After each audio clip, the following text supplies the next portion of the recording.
Oops, nangyari kuya? Oops, nangyari kuya?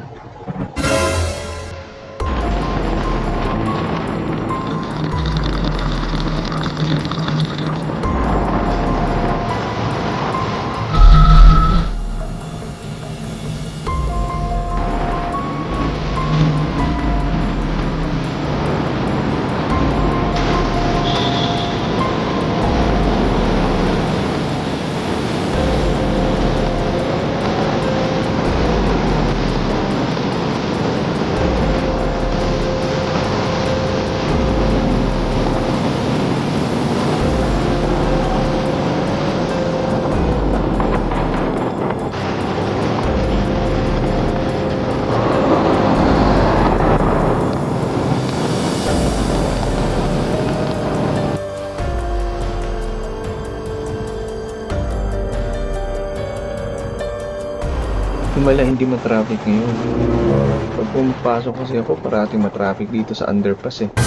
Yung ginagawa ko, umakit ako papuntang Makati. Ang hirap kasing makipagsiksikan dito sa underpass. Hirap sumingit ng sumingit. Kaya better mag-Makati na lang, magkantay dun sa stoplight na mag-go. Oops, nangyari kuya? Oops, nangyari kuya?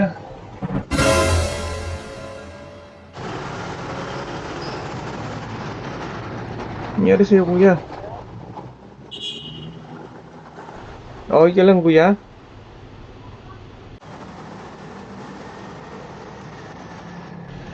Okay kuya, sige ingat ka. Ingat ka kuya. Kaya guys, triple ingat talaga tayo pag nagmumotor. Lalo na pag once na maulan, madulas ang kalsada. Kaya dasal bago umalis at pagkarating, magpasalamat sa Panginoon always. Ayun o, ganda si kuya eh. Ingat sa'yo kuya. God bless.